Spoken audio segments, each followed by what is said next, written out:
ವೀಕ್ಷಕರೇ, ಆಪರೇಷನ್ ಸಿಂಧೂರ್ ಅಮಾಯಕ ಹಿಂದೂ ಸ್ತ್ರೀಯೊಬ್ಬರ ಹಣೆ ಮೇಲೆ ಸಿಂಧೂರವನ್ನು ಬಲವಂತದಿಂದ ಹಳಸಾಕ್ದಂತ ಪಾಕಿಸ್ತಾನದ ಉಗ್ರವಾದಿಗಳ ಕ್ಯಾಂಪ್ ಮೇಲೆ ಭಾರತ ಮುಟ್ಟಿ ನೋಡಿಕೊಳ್ಳುವಂತೆ ಕೊಟ್ಟಂತ ಸೂಕ್ತ ಉತ್ತರನೇ ಈ ಆಪರೇಷನ್ ಸಿಂಧೂರ್. ಈ ಒಂದು ಘರ್ಷಣೆಯ ಬೆನ್ನಲ್ಲೇ ಇದೇ ಮೇ 6ರ ಮಧ್ಯರಾತ್ರಿ ನಂತರ ಭಾರತ ನಡೆಸಿದಂತ ದಾಳಿಯಲ್ಲಿ ಪಿಒಕೆ ಪ್ರಾಂತ್ಯದಲ್ಲಿ ಬರುವಂತಹ ಪಾಕಿಸ್ತಾನದ ಸುಮಾರು 7-8 ಉಗ್ರ ತಂಡಗಳು ಸಂಪೂರ್ಣವಾಗಿ ನಾಶವಾಗಿದ್ವು. ಈ ಒಂದು ದಾಳಿಯಲ್ಲಿ ಭಾರತ ಕೇವಲ ಪಾಕಿಸ್ತಾನದ ಉಗ್ರರ ಮೇಲಷ್ಟೇ ತನ್ನ ಟಾರ್ಗೆಟ್ ಅನ್ನ ಇಟ್ಟಿತ್ತು. ಇದರಲ್ಲಿ ಪಾಕಿಸ್ತಾನದ ಯಾವುದೇ ನಾಗರಿಕರಾಗಲಿ ಅಥವಾ ಅವರ ಮಿಲಿಟರಿಯ ಯಾವುದೇ ಸೈನಿಕರಿಗಾಗಲಿ ಯಾವುದೇ ಹಾನಿ ಸಂಭವಿಸಿರಲಿಲ್ಲ. ಈ ಒಂದು ದಾಳಿಯಲ್ಲಿ ಪಾಕಿಸ್ತಾನದ 106 ಜನ ಉಗ್ರರು ಬಲಿಯಾಗಿದ್ರು. ಆದ್ರೂ ಕೂಡ ಪಾಕಿಸ್ತಾನ ಇದನ್ನ ತನ್ನ ದೇಶದ ಸಾರ್ವಭೌಮತೆ ಮೇಲೆ ನಡೆದಂತ ಮಾರಣಾಂತಿಕ ದಾಳಿಯಿಂದ ಮುಂತಾಗಿ ತನ್ನ ಮಾಧ್ಯಮಗಳಲ್ಲಿ ಬಿತ್ತರಿಸಿತ್ತು. ಭಾರತದ ದಾಳಿಯಿಂದ ನಷ್ಟ ಅನುಭವಿಸಿದ್ದು ಅಲ್ಲಿಯ ಉಗ್ರರು. ಆದರೆ ಪಾಕಿಸ್ತಾನ ಈ ಒಂದು ಉಗ್ರವಾದವನ್ನು ಸಮರ್ಥಿಸಿಕೊಳ್ಳುವಂತ ರೀತಿ ಮತ್ತೆ ಯಾಕೆ ಇಂಥ ವ್ಯತಿರಿಕ್ತ ಹೇಳಿಕೆಯನ್ನ ಕೊಡ್ತು ಎಂಬ ಬಗ್ಗೆ ಭಾರತದ ಮಾಧ್ಯಮಗಳಿಗೂ ಕೂಡ ವಿಸ್ಮಯ ಉಂಟಾಗಿತ್ತು. ಈ ಒಂದು ದಾಳಿಯಲ್ಲಿ ಹತರಾದಂತ ಉಗ್ರರ ಅಂತ್ಯಕ್ರಿಯೆಯಲ್ಲಿ ಪಾಕಿಸ್ತಾನದ ಮಿಲಿಟರಿ ಹಾಗೂ ಅದರ ಉನ್ನತ ಅಧಿಕಾರಿಗಳು ಕೂಡ ಭಾಗಿಯಾಗಿ ತಮ್ಮ ಅಂತಿಮ ನಮನ ಸಲ್ಲಿಸಿದ್ದು ನೋಡೋದಕ್ಕೆ ತೀವ್ರ ವಿಚಿತ್ರವಾಗಿತ್ತು. ಈ ಮೂಲಕ ತಾನು ವಿಶ್ವಕ್ಕೆ ಮಾರಕವಾದಂತ ಉಗ್ರವಾದವನ್ನು ಸಪೋರ್ಟ್ ಮಾಡ್ತಿರುವಂತಹ ಸಂಗತಿ ವಿಶ್ವದ ಅನೇಕ ಮಾಧ್ಯಮಗಳ ಮೂಲಕ ಪ್ರಕಟವಾದ್ರೂ ಕೂಡ ಅದಕ್ಕೆ ಸ್ವಲ್ಪ ಕೂಡ ನಾಚಿಕೆ ಪಡೆದಂತ ಪಾಕಿಸ್ತಾನ ಭಾರತ ಮಾಡದಂತ ದಾಳಿ ಒಂದು ದೊಡ್ಡ ವಿಶ್ವಾಸ ದ್ರೋಹ ಅಂತ ಮುಂತಾಗಿ ಭಾರತದ ವಿರುದ್ಧ ತನ್ನ ಹೇಳಿಕೆಯನ್ನ ಕೊಡ್ತಾನೆ ಸಾಕ್ತು. ಆಪರೇಷನ್ ಸಿಂಧೂರ್ ಎನ್ನುವಂತ ತನ್ನ ಸಾಹಸಮಯ ಯುದ್ಧ ಕಾರ್ಯಾಚರಣೆ ಮೂಲಕ ಭಾರತ ತನ್ನ ಮೇಲೆ ಪಾಕಿಸ್ತಾನದಿಂದ ಆದಂತ ಅನ್ಯಾಯ ಹಾಗೂ ದೌರ್ಜನ್ಯಕ್ಕೆ ಸರಿಯಾದ ಉತ್ತರವನ್ನೇ ಕೊಟ್ಟಿದೆ. ಪಾಕಿಸ್ತಾನಕ್ಕೆ ಸೇರಿದಂತ ಮಸೂದ್ ಅಜರ್ ತರಹದ ಉಗ್ರವಾದದ ಮುಖ್ಯಸ್ಥರು ಈ ಬಗ್ಗೆ ಭಾರತವನ್ನ ದೂರ್ತಾನೆ ಇದ್ದಾರೆ. ಈಗಾಗಲೇ ಈ ದಾಳಿಯಿಂದ ಪಾಕಿಸ್ತಾನದ ಬುಡ ನಡುಗಿ ಆ ದೇಶದ ಸಾಮಾಜಿಕತೆ ತೀವ್ರ ಬಲಹೀನದಂತೆ ತೋರ್ತಾ ಇದೆ. ಇದಕ್ಕೆ ನೇರವಾಗಿ ಉತ್ತರ ಕೊಡೋದಕ್ಕೆ ಧೈರ್ಯ ಇಲ್ಲದಂತ ನರಸತ್ತ ಪಾಕಿಸ್ತಾನ LOC ಗಡಿ ನಿಯಮವನ್ನ ಉಲ್ಲಂಘನೆ ಮಾಡಿ ಭಾರತ ದೇಶದ ಮುಗ್ಧ ಪ್ರಜೆಗಳ ಮೇಲೆ ತನ್ನ ಅಟ್ಟಹಾಸವನ್ನ ಮೆರೀತಾ ಇದೆ. ಕಳೆದ ಮೇ 7ನೇ ತಾರೀಕಿನ ನಂತರ ಭಾರತದ ಮಿಲಿಟರಿ ಪಡೆಯಿಂದ ಈ ಒಂದು ಕಾರ್ಯಾಚರಣೆ ಮೂಲಕ ಸಾಕಷ್ಟು ರೋಚಕ ಘಟನಾವಳಿಗಳು ನಡೆದಿವೆ. ಭಾರತ ವಿಭಿನ್ನವಾದಂತಹ ರೀತಿಯಲ್ಲಿ ಈ ಒಂದು ಯುದ್ಧಕ್ಕೆ ತನ್ನ ಚಾಲನೆಯನ್ನ ಕೊಟ್ಟಿದೆ. ನಿಮ್ಗೆಲ್ಲ ಈಗಾಗಲೇ ಈ ಯುದ್ಧದ ಬಗ್ಗೆ ಹಾಗೂ ಇಲ್ಲಿವರೆಗೂ ಇದರ ಕುರಿತಾಗಿ ನಡೆದಿರುವಂತಹ ಅನೇಕ ಸಂಗತಿಗಳ ಬಗ್ಗೆ ಸಣ್ಣ ಮಾಹಿತಿ ಮಾಧ್ಯಮಗಳಲ್ಲಿ ಸಿಕ್ಕಿರಬಹುದು. ವೀಕ್ಷಕರೇ, ಈ ಒಂದು ಆಪರೇಷನ್ ಸಿಂಧೂರ್ ಅನ್ನುವಂತ ಕಾರ್ಯಾಚರಣೆಯನ್ನ ದೇಶ ಮೊಟ್ಟ ಮೊದಲು ಯಾವ ರೀತಿ ಪ್ರಕಟಣೆ ಮಾಡ್ತು, ಈ ಮೂಲಕ ಭಾರತದ ಮಿಲಿಟರಿ ಪಾಕಿಸ್ತಾನಕ್ಕೆ ಹಾಗೂ ಇಡೀ ವಿಶ್ವಕ್ಕೆ ಕೊಟ್ಟಂತ ಮೆಸೇಜ್ ಏನು, ಇಲ್ಲಿವರೆಗೂ ನಡೆದಂತ ಈ ಯುದ್ಧದಿಂದ ಪಾಕಿಸ್ತಾನದ ಉಗ್ರರಿಗೆ ಆದಂತ ನಷ್ಟದ ಪ್ರಮಾಣ ಏನು, ಪಾಕಿಸ್ತಾನ ಇದಕ್ಕೆ ತನ್ನ ಪ್ರತಿಕ್ರಿಯೆ ಕೊಟ್ಟಿದ್ದು ಹೇಗೆ, ಇಷ್ಟೆಲ್ಲಾದ್ರೂ ಕೂಡ ಪಾಕಿಸ್ತಾನ ಉಗ್ರವಾದಕ್ಕೆ ತನ್ನ ಬೆಂಬಲ ಕೊಡೋದಕ್ಕೆ ಅಥವಾ ನೀಡುತ್ತಿರೋದಕ್ಕೆ ಕಾರಣ ಏನು, ಮಸೂದ್ ಅಜರ್ ತರಹದ ವ್ಯಕ್ತಿ ತಾನು ಭಾರತದ ಬಗ್ಗೆ ಈ ಕುರಿತಾಗಿ ಬರೆದಂತ ಸುದೀರ್ಘ ಪತ್ರದಲ್ಲಿ ಏನೆಲ್ಲ ವಿವರಣೆಗಳು ಇವೆ, ಭಾರತ ಹಾಗೂ ಪಾಕಿಸ್ತಾನ ನಡುವಿನ ಸಂಬಂಧವನ್ನ ಸರಿಯಾದ ರೀತಿಯಲ್ಲಿ ನಿರ್ಧರಿಸುವಲ್ಲಿ ಈ ಒಂದು ಆಪರೇಷನ್ ಸಿಂಧೂರ್ ಅನ್ನುವಂತ ಕಾರ್ಯಾಚರಣೆಯ ಪ್ರಮುಖ ಪಾತ್ರ ಏನು, ಈಗ ಸದ್ಯಕ್ಕೆ ಭಾರತ ಹಾಗೂ ಪಾಕಿಸ್ತಾನದ ನಡುವೆ ಏನೇನು ರಾಜಕೀಯ ಮತ್ತು ಸಾಮಾಜಿಕ ಬೆಳವಣಿಗೆಗಳು ನಡೀತಿವೆ ಅನ್ನುವಂತ ಮುಂತಾದ ಆಸಕ್ತಿಕರ ಹಾಗೂ ಒಂದಷ್ಟು ಪ್ರಮುಖ ಅಂಶಗಳ ಬಗ್ಗೆ ಇವತ್ತಿನ ಈ ಒಂದು ವಿಡಿಯೋದಲ್ಲಿ ಈ ವಾಹಿನಿ ವೀಕ್ಷಕರಿಗೆ ಸುಲಭ ಸಾಧ್ಯವಾಗಿ ಅರ್ಥವಾಗುವಂತೆ ವಿವರಿಸುವಂತ ಒಂದು ಗಂಭೀರ ಪ್ರಯತ್ನವನ್ನ ಮಾಡ್ತಿದ್ದೀವಿ. ವೀಕ್ಷಕರೇ, ನಿಮ್ಗೆಲ್ಲ ಗೊತ್ತಿರುವಂತೆ ಈ ಒಂದು ಯುದ್ಧ ನಡೆದದ್ದು ಇದೇ ಮೇ 6ನೇ ತಾರೀಕಿನ ಮಧ್ಯರಾತ್ರಿಯಂದು. ಯಾವುದೇ ಯೋಚನೆ ಇಲ್ಲದಂತ ಪಾಕಿಸ್ತಾನದ ಉಗ್ರರು ತಮ್ಮ ತಮ್ಮ ಅಡಗು ತಾಣಗಳಲ್ಲಿ ನೆಮ್ಮದಿಯಿಂದನೇ ನಿದ್ರೆ ಮಾಡ್ತಿದ್ರು. ಆದ್ರೆ ಮೇ 7ನೇ ತಾರೀಕಿನ ಬೆಳಗಿನ ಜಾವ ಆಗೋ ಹೊತ್ತಿಗೆ ಅಲ್ಲಿ ನಡೆಯಬಾರದಂತ ಪ್ರಮಾದ ಜರುಗೋಗಿತ್ತು. ಆಪರೇಷನ್ ಸಿಂಧೂರ್ ಅನ್ನುವಂತ ತನ್ನ ಸಶಕ್ತ ಕಾರ್ಯಾಚರಣೆ ಮೂಲಕ ಭಾರತೀಯ ಮಿಲಿಟರಿ ನಡೆಸಿದಂತ ದಾಳಿಯಲ್ಲಿ POK ಅಧೀನದಲ್ಲಿ ಬರುವಂತ ಅವರ ಒಟ್ಟು 9 ಅಡಗು ತಾಣಗಳು ಹೇಳ ಹೆಸರಿಲ್ಲದಂತೆ ನಿರ್ನಾಮವಾಗಿದ್ವು. ಅವುಗಳಲ್ಲಿ ಮಲಗಿ ನಿದ್ರೆ ಮಾಡ್ತದಂತ ಉಗ್ರರೆಲ್ಲ ಮಲಗಿದ್ದಲ್ಲೇ ನಾಮಶೇಷವಾಗಿದ್ರು. ಏಪ್ರಿಲ್ 22ನೇ ತಾರೀಕು ಕಾಶ್ಮೀರದ ಪಹಲ್ಗಾಮ್ನಲ್ಲಿ ನಡೆದಂತ ಪಾಕಿಸ್ತಾನದ ಉಗ್ರರ ದಾಳಿಗೆ ಪ್ರತೀಕಾರ ಎಂಬಂತೆ ಭಾರತೀಯ ಸೇನೆ ಈ ಒಂದು ಹಠಾತ್ ದಾಳಿಯನ್ನ ಅವ್ರ ಮೇಲೆ ನಡೆಸಿತ್ತು.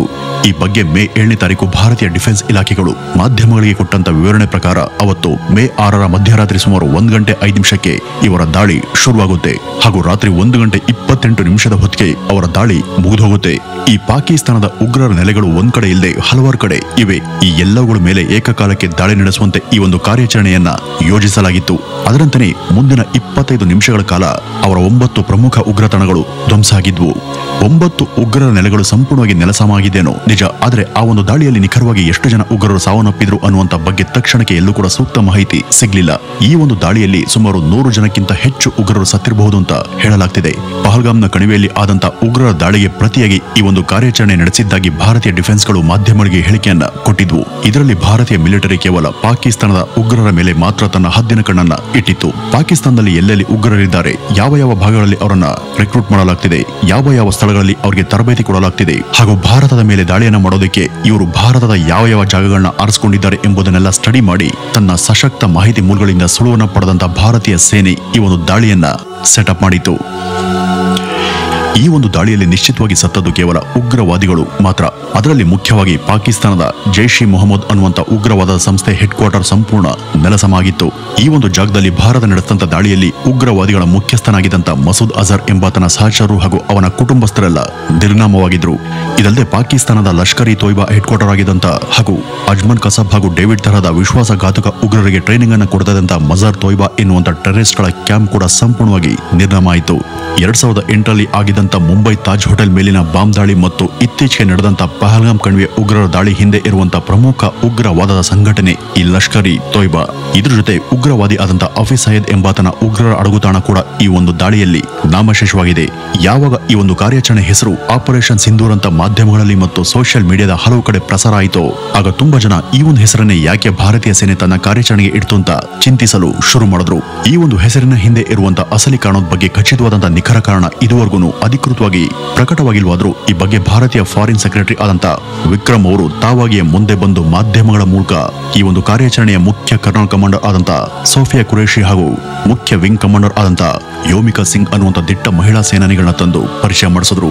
ಈ ಮೂಲಕ ಮಾಧ್ಯಮಗಳ ಮುಂದೆ ಕೂತಂತ ಅವರು ಈ ಒಂದು ಕಾರ್ಯಾಚರಣೆ ಹೇಗ್ ಶುರುವಾಯಿತು, ಹೇಗ್ ಮುಂದುವರಿತು ಅಂತೆಲ್ಲ ಜನಕ್ಕೆ ತಿಳಿಸುವಂತ ಪ್ರಯತ್ನವನ್ನ ಮಾಡಿದ್ರು. ಈ ಒಂದು ಕಾರ್ಯಾಚರಣೆಯಲ್ಲಿ ಸೋಫಿಯಾ ಹಾಗೂ ಯೋಮಿಕಾ ಸಿಂಗ್ ಈ ಇಬ್ರು ಕೂಡ ಸಮಾನವಾಗಿ ಭಾಗಿಯಾಗಿದ್ದರ ಬಗ್ಗೆ ಅವರು ಮಾಹಿತಿಯನ್ನ ಹಂಚಿಕೊಂಡ್ರು.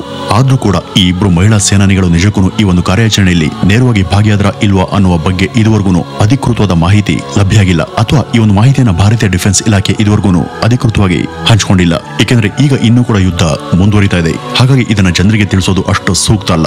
ಇದಲ್ಲದೆ ಈ ಒಂದು ಕಾರ್ಯಾಚರಣೆಯಲ್ಲಿ ಮಹಿಳಾ ಸೇನಾನಿಗಳನ್ನೇ ಮುಖ್ಯ ಸ್ಥಾನದಲ್ಲಿ ನಿಲ್ಲಿಸಿ ಯುದ್ಧವನ್ನು ನಡೆಸೋದ್ರ ಹಿಂದೆ ಕೂಡ ಅವರದೇ ಆದಂತಹ ಗಂಭೀರ ಮತ್ತು ಮುಖ್ಯ ಕಾರಣ ಇದೆ.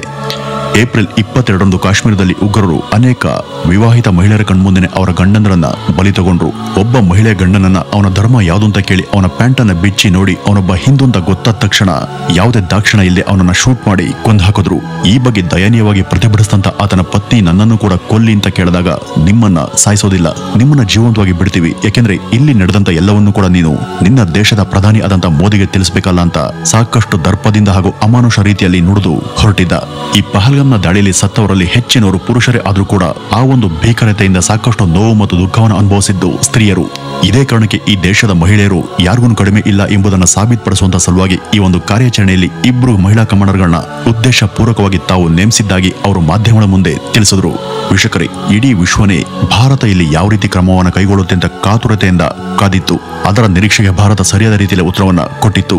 ಇಡೀ ವಿಶ್ವದಾದ್ಯಂತ ಮೊದಲಿಂದನೂ ಕೂಡ ಇಲ್ಲಿವರೆಗೂ ಈ ರೀತಿಯ ದೇಶಗಳ ನಡುವೆ ಸಾಕಷ್ಟು ಸಿವಿಲ್ ಹಾಗೂ ಇತರ ಯುದ್ಧಗಳು ನಡೆದಿವೆ. ಆದರೆ ಯಾವುದೇ ದೇಶದ ಯುದ್ಧದ ಇತಿಹಾಸದಲ್ಲಿ ಈ ರೀತಿ ಅದರ ಕಾರ್ಯಾಚರಣೆ ನಂತರ ದಿಟ್ಟ ಮಹಿಳೆಯರನ್ನ ಮಾಧ್ಯಮಗಳ ಮುಂದೆ ತಂದು ನಿಲ್ಲಿಸಿದಂತ ಉದಾಹರಣೆ ಹುಡುಕಿದ್ರೂ ಕೂಡ ಎಲ್ಲೋ ಸಿಗೋದಿಲ್ಲ. ಇಂಥ ಒಂದು ಚರಿತ್ರಾರ್ಹವಾದಂತ ಯುದ್ಧದಲ್ಲಿ ಮಹಿಳಾ ಅಧಿಕಾರಿಗಳನ್ನ ಮುಂದಿಟ್ಕೊಂಡು ಕಾರ್ಯಾಚರಣೆ ಮಾಡಿ ಸಫಲರಾಗಿದ್ದು ಇಡೀ ವಿಶ್ವ ಯುದ್ಧದ ಚರಿತ್ರೆಯಲ್ಲಿ ಇದೇ ಮೊದಲು ಅಂತಾನೆ ಹೇಳಬಹುದು. ಈ ಒಂದು ಯುದ್ಧದಲ್ಲಿ ಭಾರತ ಟಾರ್ಗೆಟ್ ಮಾಡಿದ್ದು ವಿಶ್ವಕ್ಕೆ ಕಂಟಕರಾದಂತ ಉಗ್ರರನ್ನ ಮಾತ್ರ, ಹಾಗೂ ಅದು ಉಗ್ರರ ನೆಲೆಗಳ ಮೇಲೆ ಮಾತ್ರ ಟಾರ್ಗೆಟ್ ಮಾಡಿ ಉಡಾಯಿಸಿತ್ತು. ಇದು ಗೊತ್ತಿದ್ರೂ ಕೂಡ ಪಾಕಿಸ್ತಾನ ಭಾರತ ನಮ್ಮ ದೇಶದ ನಾಗರಿಕರ ಮೇಲೆ ಯುದ್ಧ ಮಾಡಿದೆ ಅಂತ ಹೇಳಿಕೆಯನ್ನು ಕೊಡುವುದರ ಜೊತೆಗೆ ಸತ್ತಂತ ಉಗ್ರರ ಶವಗಳ ಮುಂದೆ ಅದರ ಮಿಲಿಟರಿ ಹಾಗೂ ಇತರ ರಾಜಕೀಯ ಗಣ್ಯರು ಕೂಡ ಅಂತಿಮ ನಮನ ಸಲ್ಲಿಸಿ ಸಂತಾಪವನ್ನು ಸೂಚಿಸಿದ್ದು ಅತ್ಯಂತ ನಾಚಿಕೆಗೇಡಿನ ಸಂಗತಿ. ಪಾಕಿಸ್ತಾನದ PTO ಅನ್ನುವಂತ ನ್ಯೂಸ್ ಏಜೆನ್ಸಿ ಕೊಟ್ಟಂತ ವರದಿಯೊಂದರ ಪ್ರಕಾರ ಲಾಹೋರ್ನಿಂದ ಸುಮಾರು 42 ಕಿಲೋಮೀಟರ್ ದೂರದಲ್ಲಿರುವಂತಹ ಮಜ್ಜರ್ ತೊಯ್ಬಾ ಅನ್ನುವಂತ ಉಗ್ರ ಸಂಘಟನೆಯ ಕ್ಯಾಂಪ್ ಮೇಲೆ ಆದಂತ ಭಾರತದ ದಾಳಿಯಲ್ಲಿ ಈ ಒಂದು ಕ್ಯಾಂಪ್ಗೆ ಸೇರಿದಂತ ಕ್ವಾರಿ ಅಬ್ದುಲ್ ಮಾಲಿಕ್, ಖಲೀದ್, ಮದಾಸಿರ್ ಅನ್ನುವಂತ ಉಗ್ರರು ಸಾವನ್ನಪ್ಪಿದ್ರು. ಈ ಉಗ್ರರ ಅಂತಿಮ ಕ್ರಿಯೆಗೆ ಅಲ್ಲಿಯ ಪಾಕ್ ಸೇನೆಯ ಮುಖ್ಯಸ್ಥರಾದಂತ ಹಫೀಜ್ ಸಯೀದ್ ಕೂಡ ಪಾಲ್ಗೊಂಡಿದ್ರು. ಈ ಒಂದು ಸಭೆಯಲ್ಲಿ ಇವ್ರ ಜೊತೆ ಜಮಾತ್ ಉದ್ಭವನ್ ಅನ್ನುವಂತ ಉಗ್ರ ಸಂಘಟನೆ ಕೆಲವು ಮುಖ್ಯ ಸದಸ್ಯರು ಕೂಡ ಪಾಲ್ಗೊಂಡಿದ್ರು. ಇವ್ರ ಜೊತೆ ಪಾಕಿಸ್ತಾನದ ಮಿಲಿಟರಿಯ ಇತರ ಗಣ್ಯರು ಹಾಗೂ ಇದರ ಹಲವು ಪ್ರಮುಖ ರಾಜಕೀಯ ಗಣ್ಯರು ಕೂಡ ಪಾಕಿಸ್ತಾನದ ಲಷ್ಕರ್ ಇ ತೊಯ್ಬಾದ ಉಗ್ರರ ಸಾವಲ್ಲಿ ಭಾಗಿಯಾಗಿದ್ರು. ಉಗ್ರವಾದಿ ಆದಂತ ಹಫೀಜ್ ಅಬ್ದುಲ್ ರಫಿ ಎಂಬ ಈ ವ್ಯಕ್ತಿ ಸಾಮಾನ್ಯ ಉಗ್ರವಾದಿಯಲ್ಲ. ಈ ಹಿಂದೆ ಕಂದಹಾರ್ನಲ್ಲಿ ಆಗಿದ್ದಂತ ಫ್ಲೈಟ್ ಹೈಜಾಕ್ ಹಾಗೂ ದೆಹಲಿಯ parliament attack, Pathankot attack, Pulwama ದಾಳಿ ಈ ಮೊದಲಾದ ಪ್ರಮುಖ ದಾಳಿಗಳಲ್ಲಿ ಇವನ ಕೈವಾಡ ಗಾಢವಾಗಿತ್ತು. ಈ ರೀತಿ ಕೇವಲ ಒಂದು ದೇಶಕ್ಕೆ ಮಾತ್ರ ಅಲ್ಲದೆ ಸಮಸ್ತ ವಿಶ್ವಕ್ಕೆ ಮಾರಕರಾದಂತ ಈ ಭಯಂಕರವಾದಂತ ಉಗ್ರರ ಸಾವಲ್ಲಿ ಪಾಕಿಸ್ತಾನ್ ಎನ್ನುವಂತ ದೇಶದ ರಾಜಕೀಯ ಗಣ್ಯರು ಕೂಡ ಹಾಗೂ ಮಿಲಿಟರಿ ಅಧಿಕಾರಿಗಳಲ್ಲೇ ಇದೇ ಉಗ್ರವಾದಿ ಸಂಘಟನೆ ಎಷ್ಟೋ ಉಗ್ರರು ಮತ್ತು ಸದಸ್ಯರು ಭಾಗಿಯಾಗಿದ್ರು. ವೀಕ್ಷಕರೇ, ಇದೊಂದು ಕಾರಣ ಸಾಕು ಪಾಕಿಸ್ತಾನದಲ್ಲಿ ಉಗ್ರವಾದಕ್ಕೆ ಯಾವ ರೇಂಜ್ಗೆ ರಾಜಕೀಯ ಮತ್ತು ಸಾಮಾಜಿಕ ಬೆಂಬಲ ಮತ್ತು ಪ್ರೋತ್ಸಾಹ ಇದೆ ಅಂತ ಹೇಳೋದಿಕ್ಕೆ. ಉಗ್ರರ ಮೇಲಿನ ಪಾಕಿಸ್ತಾನದ ಮಮಕಾರದ ಕತೆ ಇದೇನು ಹೊಸದಲ್ಲ. ಇಡೀ ವಿಶ್ವದ ಮುಂದೆ ಈ ಒಂದು ಕಾರಣಕ್ಕಾಗಿನೇ ಪಾಕಿಸ್ತಾನದ ಮಾನ ಮರ್ಯಾದೆ ಎಲ್ಲ ಕೂಡ ಮಣ್ಪಾಲಾಗ್ತಿದ್ರು. ಇಡೀ ವಿಶ್ವದ ಹಲವಾರು ದೇಶಗಳು ಅವ್ರ ಕಡೆ ತಿರುಗಿ ಚೀತು ಅಂತ ಉಗಿತಾ ಇದ್ರು ಕೂಡ ಸ್ವಲ್ಪ ಕೂಡ ಸಂಕೋಚ ಪಡದೆ ಪಾಕಿಸ್ತಾನ ಯಾಕಾಗಿ ಉಗ್ರರು ಹಾಗೂ ಉಗ್ರವಾದಿ ಸಂಘಟನೆಗಳ ಮೇಲೆ ಇಷ್ಟೊಂದು ಒಲವನ್ನ ತೋರಿಸಿದೆ ಅನ್ನೋದು ಇಲ್ಲಿ ಎದ್ದೇಳುವಂತ ನಿಜವಾದ ಪ್ರಶ್ನೆ. ವೀಕ್ಷಕರೇ, ಇಡೀ ಪಾಕಿಸ್ತಾನ ಅನ್ನೋದು ವಿಶ್ವಕ್ಕೆ ಕಂಟಕ ಪ್ರಾಯವಾದಂತ ಉಗ್ರರ ತವರು ಮನೆ ಅನ್ನುವಂತ ಸಂಗತಿ ಎಲ್ರಿಗೂ ಗೊತ್ತಿದ್ರು ಕೂಡ ಅದು ಈ ಬಗ್ಗೆ ಯಾರಿಗೂ ಯಾವುದೇ ಸುಳಿವನ್ನ ಕೊಡದೆ ಮೌನವನ್ನ ವಹಿಸುತ್ತೆ. ವೀಕ್ಷಕರೇ, ವಿಶ್ವಾದ್ಯಂತ ನೂರಾರು ದೇಶಗಳಿವೆ. ಇಷ್ಟೆಲ್ಲ ದೇಶಗಳಲ್ಲಿ ಮಿಲಿಟರಿ ಹಾಗೂ ಡಿಫೆನ್ಸ್ ಇಲಾಖೆಗಳು ಇವೆ. ದೇಶಗಳ ನಡುವಿನ ಯುದ್ಧ ಕೂಡ ಇಲ್ಲಿ ಕಾಮನ್. ಧೈರ್ಯ, ಕೆಚ್ಚದೆ, ಸ್ವಾಭಿಮಾನ ಹಾಗೂ ಗಂಡಸ್ತನ ಇರುವಂತ ಯಾವುದೇ ದೇಶ ಆಗಲಿ ಯುದ್ಧ ಅಂತ ಬಂದಾಗ ನೇರವಾಗಿ ಎದೆಗೆ ಎದೆ ಕೊಟ್ಟು ನಿಲ್ಲುತ್ತೆ. ಆದ್ರೆ ಪಾಕಿಸ್ತಾನದ ಕತೆನೆ ಬೇರೆ. ಇದು ಮುಸುಕಿನ ಗುದ್ದಾಟವನ್ನ ನಡೆಸುತ್ತೆ. ಇದನ್ನೇ ನಾವು ಅಧರ್ಮ ಯುದ್ಧ ಅಂತ ಕರೆಯೋದು. ಭಾರತ ಧರ್ಮದ ಪರ ನಿಲ್ಲುವಂತ ದೇಶ. ಇದು ತನ್ನದೇ ಆದಂತ ಸ್ವಂತ ಡಿಫೆನ್ಸ್ ಸಿಸ್ಟಮ್ ಅನ್ನ ರಚಿಸಿಕೊಂಡಿದೆ. ಈ ಒಂದು ಡಿಫೆನ್ಸ್ ಇಲಾಖೆಯನ್ನ ಭಾರತ ಯಾವುದೇ ಕಾರಣಕ್ಕೂ ವಿನಾಶಕ್ಕೆ ಬಳಸಿಕೊಳ್ಳೋದಿಲ್ಲ. ಪ್ರತಿ ಸಲ ತನ್ನ ಗಡಿಯ ಭಾಗದಲ್ಲಿ ಅಥವಾ ಬೇರೆ ಎಲ್ಲಿಯಾದ್ರೂ ಏನೇ ಸಮಸ್ಯೆ ಉಂಟಾದ್ರೂ ಭಾರತ ಹೆದರದೇನೆ ನೇರವಾಗಿ ತನ್ನ ವರ್ಷೆಯನ್ನ ತೋರಿಸುತ್ತೆ. ಆದ್ರೆ ನೇರವಾಗಿ ಎದುರಿಸುವಂತ ಜಾಯಮಾನ ಪಾಕಿಸ್ತಾನ ಅಂತ ನರಸತ್ತ ದೇಶದ ರಕ್ತದಲ್ಲಿ ಬಂದಿಲ್ಲ. ಅದು ಪ್ರತಿ ಸಲ ಕೂಡ ಮುಸುಕಿನ ಗುದ್ದಾಟವನ್ನೇ ನಡೆಸೋದು. ಇದನ್ನೇ ಇಂಗ್ಲಿಷ್ ನಲ್ಲಿ ಪ್ರಾಕ್ಸಿ ವಾರ್ ಅಂತ ಕರೀತಾರೆ. ಇದು ಯುದ್ಧಕ್ಕೆ ತನ್ನ ಸೇನೆಯ ಯೋಧರನ್ನ ಬಳಸದೆ ತನ್ನದೇ ಪ್ರಜೆಗಳನ್ನ ಆಂಟಿ ಸೋಷಿಯಲ್ ಎಲಿಮೆಂಟ್ ಗಳಾಗಿ ತಯಾರು ಮಾಡಿ ಅವರನ್ನ ಈ ರೀತಿಯ ಆಂತರಿಕ ಕೋಮುಕಲಹಕ್ಕೆ ಹಾಗೂ ಯುದ್ಧಕ್ಕೆ ಪ್ರಚೋದನೆ ಮಾಡುತ್ತೆ. ಹಾಗಂತ ಈ ಒಂದು ಮುಸುಕಿನ ಗುದ್ದಾಟವನ್ನ ಪಾಕಿಸ್ತಾನ ಮಾತ್ರನೇ ನಡೆಸೋದಿಲ್ಲ. ಇಂಥ ಒಂದು ಪ್ರಾಕ್ಸಿ ವಾರ್ ನಲ್ಲಿ ಅಮೆರಿಕ, ರಷ್ಯಾ, ಚೈನಾ ಈ ರೀತಿಯ ಮುಖ್ಯ ದೇಶಗಳು ಕೂಡ ಬರ್ತವೆ. ಈ ಎಲ್ಲ ದೇಶಗಳು ಕೂಡ ಸಮಯ ಬಂದಾಗ ಇರ್ಲಿಂತ ತಮ್ಮದೇ ಆದಂತ ಪ್ರಾಕ್ಸಿ ಗ್ರೂಪ್ಗಳನ್ನ ರಹಸ್ಯವಾಗಿ ತಯಾರಿಸಿಟ್ಕೊಂಡಿವೆ ಹಾಗೂ ಈಗಲೂ ಕೂಡ ತಯಾರಿಸಿಕೊಳ್ತಿವೆ. ಭಾರತದ ವಿಚಾರದಲ್ಲಿ ಭಾರತಕ್ಕೂ ಹಾಗೂ ಪಾಕಿಸ್ತಾನ ನಡುವೆ ಇರುವಂತಹ ಕಾಶ್ಮೀರ ಸಮಸ್ಯೆ ಪ್ರತಿಯೊಬ್ಬರಿಗೂ ಗೊತ್ತಿರುವಂತದ್ದೇ. ಪಾಕಿಸ್ತಾನದ ಪಕ್ಕದಲ್ಲಿ ಬಲೂಚಿಸ್ತಾನ್ ಎನ್ನುವಂತ ಒಂದು ದೇಶ ಇದೆ. ಅವರು ಕೂಡ ಎಲ್ಲಾ ರೀತಿಯಲ್ಲೂ ಈ ಪಾಕಿಸ್ತಾನದಿಂದ ಸಮಾನವಾದಂತಹ ಅಂತರವನ್ನ ಕಾಯ್ದುಕೊಂಡವರು. ಈ ಒಂದು ದೇಶದಲ್ಲಿ ಸೃಷ್ಟಿ ಆದಂತ ಬಲೋಚ್ ಲಿಬರೇಷನ್ ಆರ್ಮಿ ಅನ್ನುವಂತ ಸೇನೆಯ ಹಿಂದೆ ಭಾರತದ ಕೈವಾಡ ಇದೆ ಅನ್ನೋದು ಇವತ್ತಿಗೂ ಪಾಕಿಸ್ತಾನದಿಂದ ಕೇಳಿಬರುವಂತಹ ಒಂದು ಅಪವಾದ. ಇದು ಸುಳ್ಳು ಅಂತ ಅನೇಕರಿಗೆ ಗೊತ್ತಿದ್ರು ಕೂಡ ಈ ಒಂದು ವದಂತಿಯಲ್ಲಿ ಪಾಕಿಸ್ತಾನ ಬಲವಾದ ನಂಬಿಕೆಯನ್ನ ಇಟ್ಕೊಂಡಿದೆ. ಇದಕ್ಕೆ ಪ್ರತಿಯಾಗಿ ಅದು ಭಾರತಕ್ಕೆ ಸೇರಿದಂತ ಕಾಶ್ಮೀರವನ್ನು ಅತಿಕ್ರಮವಾಗಿ ವಶಪಡಿಸಿಕೊಂಡು ಅಲ್ಲಿಯ ಕೆಲವು ಪ್ರಾಂತ್ಯಗಳನ್ನ ತನ್ನ ಉಗ್ರರ ಕ್ಯಾಂಪ್ಗಳನ್ನಾಗಿ ಮಾರ್ಪಾಡು ಮಾಡಿದೆ. ಅಸಲಿಗೆ ಭಾರತ ಹಾಗೂ ಪಾಕಿಸ್ತಾನದ ನಡುವಿನ ಈ ಒಂದು ಗೊಡವೆ 1947ರಲ್ಲಿ ಆದಂತ ಪಾಕಿಸ್ತಾನ ಮತ್ತು ಭಾರತ ವಿಭಜನೆಯ ಮೂಲಕ ಉಂಟಾಗಿದ್ದು. ಸರಿಸುಮಾರು ಇದೇ ಒಂದು ಸಮಯದಿಂದಲೇ ಪಾಕಿಸ್ತಾನ ಭಾರತದ ವಿರುದ್ಧ ತನ್ನ ಪ್ರಾಕ್ಸಿ ವಾರ್ ಗುಂಪುಗಳನ್ನ ಅಲ್ಲಲ್ಲಿ ರಚಿಸಿ ಕತ್ತಿಯನ್ನ ಮಸಿದುಕೊಂಡು ಬಂದಿದೆ. ಈ ಪಾಕಿಸ್ತಾನ ಎಂತ ವಿಚಿತ್ರ ದೇಶ ಅಂದ್ರೆ ಇದು ಉಗ್ರರನ್ನ ತನ್ನ ದೇಶದ ಅನಧಿಕೃತ ಸೇನಾನಿಗಳು ಅಂತ ಭಾವಿಸುತ್ತೆ. ಪಾಕಿಸ್ತಾನದ ಉಗ್ರರ ಪೈಕಿ ಪ್ರಮುಖ ವ್ಯಕ್ತಿ ಆದಂತ ಮಸೂದ್ ಅಜರ್ ಅನ್ನೋನೆ ಇದರ ಪ್ರಾಕ್ಸಿ ವಾರ್ ಗ್ರೂಪ್ಗೆ ಜ್ವಲಂತ ಸಾಕ್ಷಿ. ಭಾರತ ಮೊನ್ನೆ ನಡೆಸಿದಂತ ದಾಳಿಯಲ್ಲಿ ಇವನ ಕುಟುಂಬದ ಸುಮಾರು 14 ಜನ ನಾಶ ಆದರು. ಮೊನ್ನೆ ಆದಂತ ದಾಳಿಯಲ್ಲಿ ಇವನ ಸಹಚರ ಜೊತೆ ಇವನು ಕೂಡ ಸತ್ತಿರಬಹುದು ಅನ್ನುವಂತ ವದಂತಿ ಇದೆ. ಅಸಲಿಗೆ ಇವನು ಬದುಕಿರೋದೇ ಅನುಮಾನಾಸ್ಪದ. ಆದ್ರೂ ಕೂಡ ಇವನೇ ಬರ್ದಂತ ಹೇಳಲಾಗ್ತಿರುವಂತ ಪತ್ರ ಎಲ್ಲಾ ಕಡೆ ಪ್ರಕಟ ಆಗಿದೆ. ಇದನ್ನ ನಿಜವಾಗ್ಲೂ ಇವನೇ ಬರ್ದಿದ್ನ ಅಥವಾ ಇವನ ಹೆಸರಲ್ಲಿ ಬೇರೆಯವರು ಬರೆದು ಅದನ್ನ ವೈರಲ್ ಮಾಡಿದ್ರ ಅನ್ನುವಂತ ಗೊಂದಲ ಎಲ್ಲಾ ಕಡೆ ಇದೆ. ದಾಳಿ ಆದಂತ ದಿವಸದಿಂದನೂ ಈ ಪಾಕಿಸ್ತಾನ ಪ್ರತಿಯೊಂದು ವಿಷಯದಲ್ಲೂ ಕೂಡ ತನ್ನ ನಿಯಮ ಮತ್ತು ಮಿತಿಯನ್ನ ಮೀರ್ತಾನೆ ಬಂದಿದೆ. ಅಲ್ಲಿಯ ಮಿಲಿಟರಿ ಹಾಗೂ ಉಗ್ರರು LOC ನಿಯಮವನ್ನು ಪ್ರತಿ ಸಲ ಕೂಡ ಉಲ್ಲಂಘನೆ ಮಾಡ್ತಾನೆ ಬಂದಿದ್ದಾರೆ. LOCಗೆ ಸನಿಹ ಇರುವಂತಹ ಅನೇಕ ಗ್ರಾಮಗಳ ಜನತೆ ಮೇಲೆ ಪಾಕಿಸ್ತಾನದ ಆರ್ಮಿ ಸದ್ದಿಲ್ಲದೆ ಯಾವುದೇ ಸುಳುವನ್ನು ಕೂಡ ಕೊಡದೆ ನಿರಂತರವಾಗಿ ಆಗಾಗ ದಾಳಿ ಮಾಡ್ತಾನೆ ಇದೆ.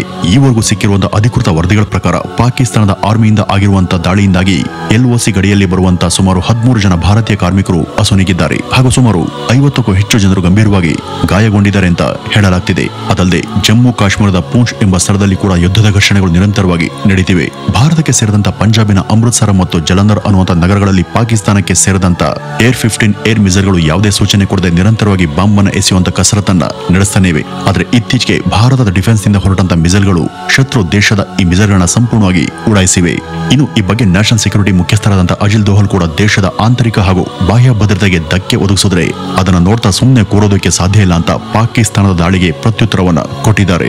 ಇನ್ನು ಡಿಫೆನ್ಸ್ ಮಿನಿಸ್ಟರ್ ಆದಂತ ರಾಜನಾಥ್ ಸಿಂಗ್ ಅವರು ಇತ್ತೀಚೆಗೆ ನಡೆದಂತ ಒಂದು ಸಭೆಯಲ್ಲಿ ಆಪರೇಷನ್ ಸಿಂಧೂರ್ ಬಗ್ಗೆ ಮಾತನಾಡ್ತಾ ಈ ಒಂದು ಕಾರ್ಯಾಚರಣೆ ಇಷ್ಟಕ್ಕೆ ಮುಗ್ದಿಲ್ಲ, ಇದು ಇನ್ನೂ ಕೂಡ ಮುಂದುವರೆಯಲಿದೆ ಅಂತ ಹೇಳಿದ್ರು. ಈ ಒಂದು ಕಾರ್ಯಾಚರಣೆ ಬೆನ್ನಲ್ಲಿನೇ ಮೇ 7ರಂದು ದೇಶದ ಸಾಕಷ್ಟು ಕಡೆ ಸ್ವಯಂ ಇಚ್ಛೆಯಿಂದ ಮಿಲಿಟರಿಯ ಮಾಕ್ ಡ್ರಿಲ್ಗಳು ನಡೆದವು. ಅಂದ್ರೆ ಇದ್ರ ಮೂಲಕ ಭಾರತದ ಸಾಮಾನ್ಯ ಜನತೆ ಕೂಡ ಯುದ್ಧಕ್ಕೆ ಸಿದ್ಧರಾಗುವಂತೆ ಮತ್ತು ಎಚ್ಚರವಾಗಿ ಇರುವಂತೆ ಸೂಚನೆಯನ್ನ ಕೊಡಲಾಯಿತು. ಈಗಾಗಲೇ ಆಪರೇಷನ್ ಸಿಂಧೂರ್ಗೆ ದೇಶಾದ್ಯಂತ ಸಮಸ್ತ ಪ್ರಜೆಗಳಿಂದಲೂ ಕೂಡ ಸರಿಯಾದ ರೀತಿಯಲ್ಲಿ ಪ್ರತಿಕ್ರಿಯೆ ಸಿಕ್ಕಿದೆ. ಮೇ 9 ತಾರೀಕು ಈ ಒಂದು ಯುದ್ಧದ ಕಾರಣದಿಂದಾಗಿ BCCI ಕೂಡ ಈ ಸಲದ IPL ಅನ್ನ ಕ್ಯಾನ್ಸಲ್ ಕ್ಯಾನ್ಸಲ್ ಮಾಡಿ ಅದನ್ನ ಮುಂದಕ್ಕೆ ಹಾಕಿದೆ. ಭಾರತದ ಬಾರ್ಡರ್ ಹೆಡ್ ಕ್ವಾರ್ಟರ್ಸ್ ಅಂತಾನೆ ಹೆಸರಾದಂತ ಪಂಜಾಬಿನ ಸಾಕಷ್ಟು ಶಾಲೆಗಳಿಗೆ ಈ ಒಂದು ವಿಷಯವಾಗಿ ರಜೆಯನ್ನ ಕೊಟ್ಟಿದ್ದಾರೆ. ವೀಕ್ಷಕರೇ, ಮಿಲಿಟರಿ, ಆರ್ಥಿಕತೆ, ದೇಶ ವಿದೇಶಗಳ ಫಾರಿನ್ ಸಂಬಂಧ, ಹೀಗೆ ಯಾವುದೇ ವಿಷಯವಾಗಿ ನೋಡಿದ್ರು ಕೂಡ ಭಾರತ ಪಾಕಿಸ್ತಾನದಿಂದನೂ ಕೂಡ ಸಾಕಷ್ಟು ಬಲಿಷ್ಠ ದೇಶನೇ. ಹೀಗಾಗಿ ನಾವು ಇನ್ಯಾವತ್ತೂ ಕೂಡ ಪಾಕಿಸ್ತಾನದ ದಾಳಿಗೆ ಹೆದರಿ ಕೂರುವಂತ ಅಗತ್ಯ ಇಲ್ವೇ ಇಲ್ಲ. ಈಗ ಈ ಮೂಲಕ ನಡೀತಿರುವಂತಹ ಆಪರೇಷನ್ ಸಿಂಧೂರ್ ಇನ್ನೂ ಕೂಡ ಚಾಲ್ತಿಯಲ್ಲಿದೆ. ಇದಿಷ್ಟು ಕೂಡ ಈಗ ದೇಶದಲ್ಲಿ ನಡೀತಿರುವಂತಹ ಪ್ರಮುಖ ಸ್ಥಿತಿಗತಿಯ ಕುರಿತಾದಂತ ಅಪ್ಡೇಟೆಡ್ ಮಾಹಿತಿ. ಇನ್ನು ಈ ಆಪರೇಷನ್ ಸಿಂಧೂರ್ ಕಾರ್ಯಾಚರಣೆ ಬಗ್ಗೆ ನಿಮ್ಮ ಅಭಿಪ್ರಾಯವನ್ನ ಕಮೆಂಟ್ ನ ಮೂಲಕ ತಿಳಿಸಿ ಅಂತ ಹೇಳ್ತಾ ಈ ಒಂದು ವಿಡಿಯೋವನ್ನ ಇಲ್ಲಿಗೆ ಮುಗಿಸೋಣ. ನಮಸ್ಕಾರ.